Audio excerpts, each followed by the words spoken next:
toi qui regardes cette vidéo en ce moment, je veux que tu t'arrêtes une seconde. Pose ton téléphone. Respire. Parce que ce que tu t'apprêtes à entendre n'est pas un message ordinaire. Ce n'est pas du contenu qu'on fait défiler distraitement entre deux stories. Non. Ce message-là, il te cherchait. Et quelque chose en toi appelle ça l'instinct, appelle ça l'âme, quelque chose t'a dit, reste. Tu n'es pas là par hasard. Tu sais ce que c'est, ces moments où tu pries dans le noir? Pas à voix haute, pas avec de belles formules. Ces prières chuchotées, à 2 heures du matin, quand la fatigue est trop lourde et que les larmes arrivent sans prévenir. Ces moments où tu demandes, est-ce que quelqu'un m'entend? Ces moments où tu te demandes si Dieu a oublié ton nom. Il ne t'a pas oublié. Pas une seule seconde. Ton nom est gravé. Pas écrit à la craie. Pas noté sur un bout de papier froissé. Gravé. Et aujourd'hui, une page de ta vie que tu ne connaissais même pas encore est en train de s'ouvrir. Ferme les yeux un instant ou garde-les ouverts si tu veux, mais écoute vraiment. Laisse ces mots entrer. Imagine une maison. Pas une maison quelconque.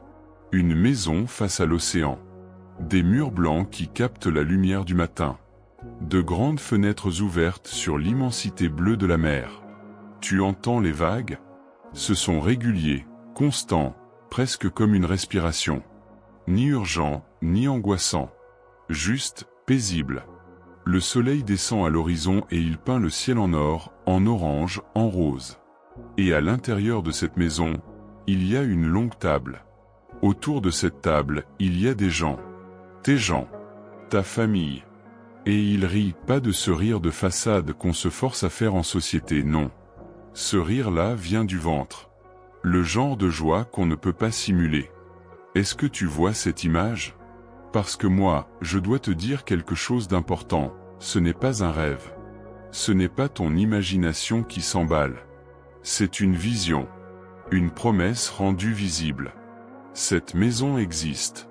Et quelque part, sur une porte que tu n'as pas encore franchie, il y a ton nom. Maintenant, il faut qu'on parle de quelque chose que beaucoup de gens refusent d'entendre. Parce que c'est inconfortable. Parce que ça remet en question des années de pensée, d'habitudes, de douleurs accumulées. Tu as été attaqué. Stratégiquement. Personnellement. Pas de manière aléatoire, non. L'ennemi t'a étudié. Il a observé tes failles, tes peurs, les blessures que tu caches derrière ton sourire du quotidien. Et il a construit, brique par brique, un mur autour de ta destinée. La peur de ne pas être assez bien. La conviction que tu viens de rien et que tu retourneras à rien. Les gens qui sont passés dans ta vie, parfois des proches, des amis, de la famille et qui t'ont dit, parfois gentiment, parfois cruellement, arrête de rêver. Sois réaliste. Je pense à ce jeune de Dakar, de Douala, d'Abidjan, ou même de Marseille ou de Paris qui a abandonné son projet parce qu'il a entendu trop souvent « c'est pas pour toi ça ». Je pense à cette femme qui a mis ses ambitions dans un tiroir pour ne pas déranger, pour ne pas paraître arrogante, pour ne pas faire peur. C'est voilà, elle ne venait pas du ciel. Mais voilà ce que l'ennemi n'avait pas prévu. Il n'avait pas calculé la fidélité qui est plus grande que toutes ses manœuvres. Il n'avait pas intégré dans son plan que le moment d'interruption divine existerait. Et ce moment, c'est maintenant. Chaque porte qui s'est fermée dans ta face, c'était une redirection, pas un rejet. Chaque trahison, elle t'a séparé de ce qui n'était pas fait pour toi. Chaque échec, il t'a donné une profondeur que le succès facile n'aurait jamais pu te donner. En Afrique, on dit souvent que ce qui est pour toi ne passera pas devant toi.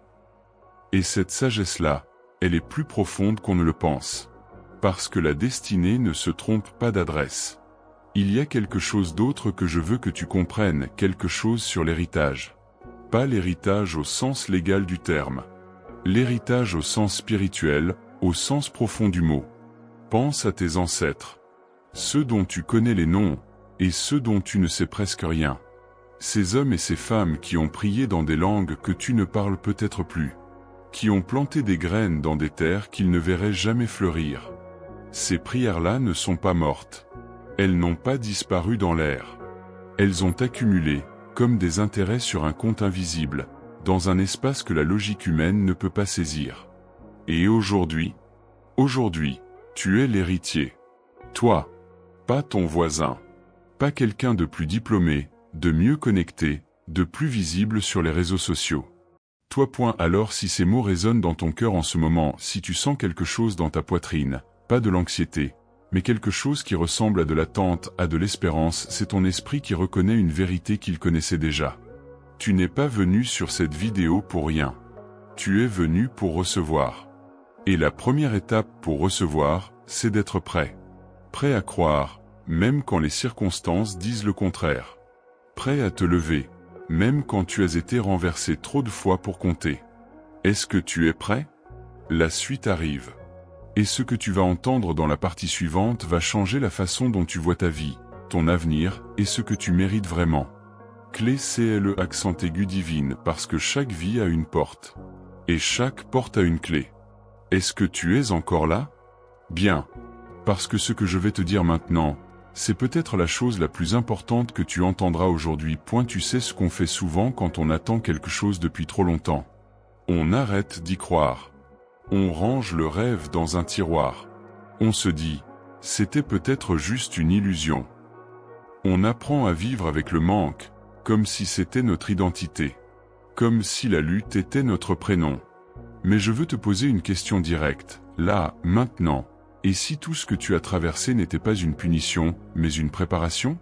Réfléchis-y sérieusement. Pas en surface. En profondeur. Il y a quelque chose que beaucoup de gens ne comprennent pas sur les bénédictions. On pense qu'elles arrivent quand on les mérite. On pense qu'il faut avoir tout bon, les bonnes décisions, la bonne attitude, la bonne morale pour que les portes s'ouvrent. Mais ce n'est pas comme ça que ça fonctionne. Pense à l'agriculteur en Côte d'Ivoire, au Sénégal, au Cameroun. Il plante en saison sèche. La terre est dure. Le ciel est blanc. Rien ne pousse encore. Et pourtant il plante. Pas parce qu'il voit la récolte. Parce qu'il sait que la pluie viendra. Ce n'est pas de la naïveté, c'est de la foi ancrée dans une connaissance profonde des saisons. Toi aussi, tu as planté dans des saisons difficiles. Des prières dans le silence. Des efforts que personne n'a vus. Des matins où tu t'es levé alors que tout en toi voulait rester couché. Ces graines-là ne sont pas perdues. Il y a un verset que j'aime particulièrement, et je veux que tu l'entres dans ton cœur aujourd'hui. C'est dans Jérémie 29 verset 11, et il dit ceci. « Car je connais les projets que j'ai formés sur vous, dit l'Éternel, projets de paix et non de malheur, afin de vous donner un avenir et de l'espérance. » Tu entends ce que ça dit? Pas des projets vagues. Pas des intentions floues. Des projets concrets. Réfléchis. Pensés pour toi. Pas contre toi, pour toi. Et ces projets parlent d'avenir. Ils parlent d'espérance. Même quand tu n'en vois pas la trace autour de toi. Ce verset n'a pas été écrit pour une époque révolue. Il a été écrit pour toi. Pour ce moment précis où tu regardes cette vidéo et où une petite voix en toi se demande encore si tu comptes vraiment. Tu comptes. Maintenant, je veux qu'on parle de l'héritage, pas au sens de l'argent, même si ça fait partie. Je parle de tout ce que tu transmets. Ta façon d'aimer. Ta façon de résister. Ta façon de te relever. J'ai pensé à cette femme que je connais, une mère de famille à Bruxelles, d'origine congolaise, qui a élevé ses enfants seule pendant des années. Elle travaillait la nuit, elle priait le matin, et le soir elle trouvait encore la force d'aider ses voisins. Elle ne voyait pas les fruits de ses sacrifices. Mais aujourd'hui, ses enfants sont debout. Ils portent sa force sans même s'en rendre compte. Elle a construit un héritage sans le savoir. C'est ça, la vraie richesse. C'est ce que personne ne peut te voler. Et toi, tu es en train de faire la même chose. Peut-être que tu ne le vois pas encore. Mais les générations qui viennent après toi le verront. Elles diront, c'est grâce à lui. C'est grâce à elle que tout a changé. L'héritage que tu portes, il est multidimensionnel. Ce n'est pas juste une maison, même si cette maison viendra. Ce n'est pas juste un compte en banque, même si la provision arrive. C'est la paix qui s'installe dans ton foyer.